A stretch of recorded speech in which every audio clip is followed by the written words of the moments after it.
Ambassador Viktor Petrov shuffled through the marble halls of the Galactic Council chambers, his elderly frame bent with age, thick glasses perched precariously on his nose.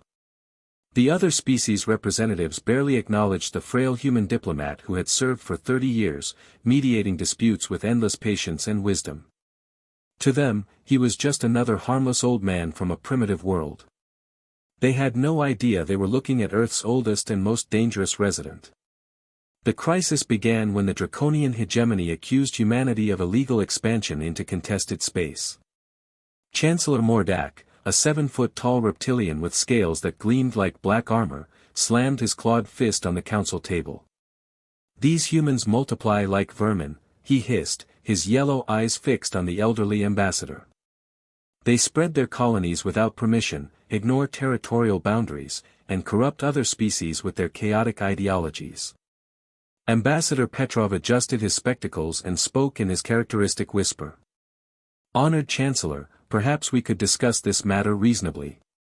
Humanity seeks only peaceful coexistence." "Peaceful?" Mordak's laughter echoed through the chamber. "Your species is a plague upon the galaxy. The Council should have quarantined your solar system when we had the chance. The tension had been building for months. Several powerful alien empires, led by the Draconians, had formed a coalition to address the human problem. They viewed humanity's rapid expansion and cultural influence as a threat to the established galactic order. "I have studied your history, old man," Mordak continued, circling the ambassador like a predator. "Your species wages war constantly. You destroy your own planet. You are violent, unpredictable animals who should never have been allowed to leave your world." Ambassador Petrov remained seated, his weathered hands folded peacefully on the table. "We all have our darker chapters, Chancellor. Wisdom comes from learning to do better." "Wisdom?" Mordak's voice rose to a roar. "I'll show you wisdom." The attack came without warning.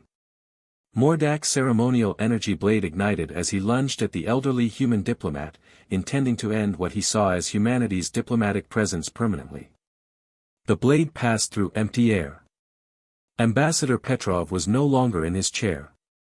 "That," said a voice that no longer sounded elderly or frail, "was a mistake."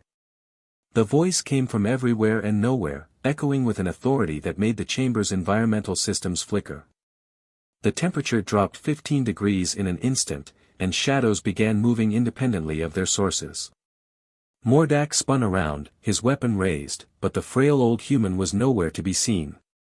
Instead, something else stood in the center of the chamber, tall, imposing, wrapped in darkness that seemed to swallow light itself. "For 30 years, the entity continued, its voice carrying the weight of centuries, I have sat in these chambers, listening to your petty squabbles, mediating your conflicts, keeping the peace.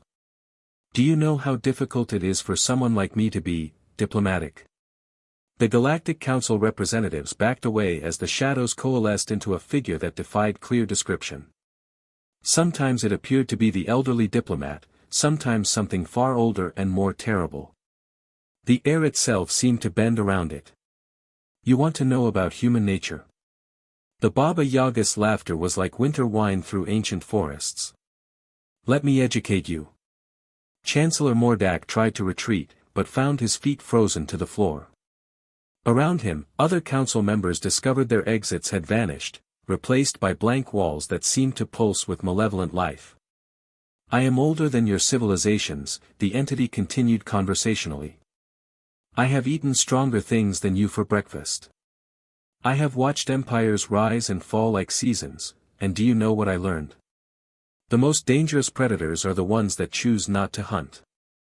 The chamber began to shift and warp, becoming something that belonged more in a fever dream than a diplomatic venue.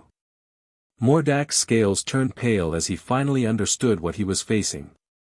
"Humanity didn't send you a diplomat," the Baba Yaga explained as reality twisted around them.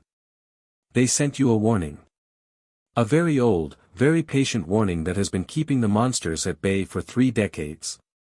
The transformation reversed as suddenly as it began. Ambassador Petrov sat in his chair again, elderly and harmless, adjusting his glasses with shaking hands. The chamber returned to normal, except for Chancellor Mordak, who remained frozen in terror. "Now then," Victor said in his gentle whisper, "shall we discuss territorial boundaries like civilized beings? I find these diplomatic sessions go so much smoother when everyone remembers their manners." The vote to grant humanity expanded territorial rights was unanimous.